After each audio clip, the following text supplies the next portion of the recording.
కట్టింది మనమవునా కాదా అని మిమ్మల్ని అడుగుతున్నా. పేదవాడికి కూడా ఆస్తి ఉండాలని, ఇల్లు అనేది ఒక ఆస్తిని, మిడిల్ క్లాస్ ఎట్టయితే ఉంటారో, ఒక గేటెడ్ కమ్యూనిటీలో ఏ విధంగా అయితే ఉంటారో ఆ విధంగా వాళ్ళకి ఇంటి వసతి ఇవ్వాలని అలాంటి ఇండ్లు నిర్మాణం చేసిన పార్టీ తెలుగుదేశం పార్టీ. 90% పూర్తి చేశాం. 10% చేయలేకపోయారు మీరు. 10% టిట్కో ఇండ్లు పూర్తి చేయని వాళ్ళు 3 రాజధానులు కడతారంట. కడతారా తమ్ముళ్ళు? 3 రాజధానులు. 3 రాజధానులు కాదు, మిమ్మల్ని తొందరలోనే భూస్థాపితం చేసే పరిస్థితికి వస్తారు. గుడివాడ పామర్రు ప్రధాన రహదారి ప్రమాదం జరిగిన రోజు ఏదైనా ఉందా? పేపర్లో రాని రోజు ఏదైనా ఉందా? ఆ రోడ్డు ఏమైనా చేశారా అని వీళ్ళు అడుగుతున్నా. నేను ఒకటే చెప్తున్నా, దీన్ని పూర్తి చేసే బాధ్యత తెలుగుదేశం పార్టీ తీసుకుంటుంది. తప్పకుండా పూర్తి చేస్తాం.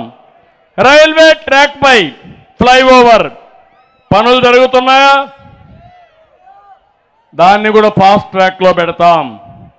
మణికొండ గుడివాడ వరకు రహదారిని 4 లేన్ రోడ్డుగా మార్చే బాధ్యత మనం తీసుకుందాం. అవనిగడ్డ కోడూరు రహదారి మరమ్మతులకు 30 కోట్లు ఇస్తానని ఇచ్చాడా? వచ్చిందా? మళ్ళీ అది కూడా మనమే ఇవ్వాలి. తెలుగుదేశం పార్టీ హయాంలో స్టేడియం కోసం 13 కోట్లు ఇచ్చాం. ఇండోర్ స్టేడియంకి 5 కోట్లు ఇచ్చాం. ఇవి కూడా పూర్తిగా నిలిపేసే పని చేశారు. అవన్నీ కూడా పూర్తి చేస్తాం. ఇక్కడుండే ఎమ్మెల్యే అభివృద్ధి నిల్లు, అవినీతి ఫుల్లు. అవునా కాదా? నోరు తెరిస్తే బూతులు తప్ప అది నోరా లేకపోతే డ్రైనేజో నాకైతే అర్థం కావడంలా. అది నోరు కాదు, మురికి కాలువ. ఎంత పెనాయిలేసి వాష్ చేసినా ఆ మురికి కాలువే. అంటే నోరు బారేసుకుంటే పెద్ద నాయకులు అయిపోతాం అనుకుంటున్నారు. నా దగ్గర ఓనుమానాలు నేర్చుకుని నాకే పాఠాలు చెప్పే పరిస్థితికి వస్తున్నారు. చూపిస్తా.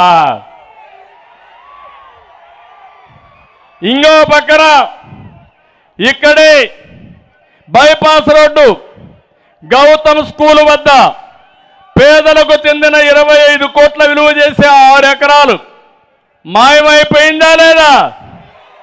మాయమైందా లేదా? దీనిపైన చర్యలు అవసరమా లేదా? గుడ్లవల్లేరుల మండలంలో, నందివాడ మండలంలో పుట్టగుంటలో మట్టికి రెక్కలు వచ్చాయి. పెద్ద పెద్ద మాఫియాలు వచ్చారు. దాంట్లో కూడా దోచేసే పరిస్థితికి వచ్చారు. అడ్డు లేదు, ఆపోలేదు. ఎమ్మెల్యే వేధింపులతో అతను అనుచరుడే వంకా విజయ్ ఏమయ్యాడు తమ్ముడు? ఆత్మహత్య చేసుకున్నాడా లేదా? రైలు కింద పడి వీళ్ళ భయంకరమైన టార్చర్ తట్టుకోలేక తమ్ముడు ఉండండి, బతకలేక ఎక్కడికక్కడ ఆత్మహత్యలు చేసుకునే పరిస్థితికి వచ్చాడు.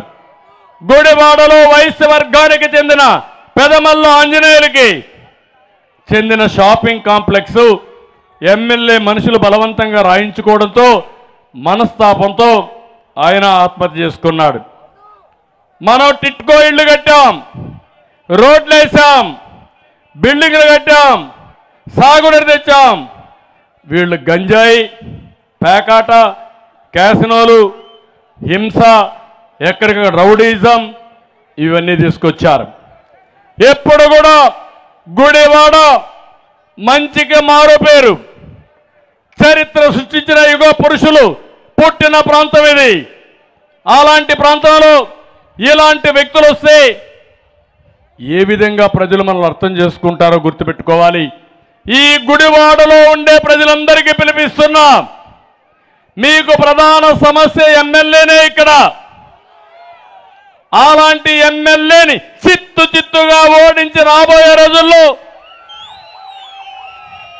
ఈ గుడివాడ ప్రక్షాళన చేసే బాధ్యత మీ పైన ఉందని చెప్పి నేను మీకు తెలియజేస్తున్నా. ఇక్కడే కొడాలి చెప్తున్నా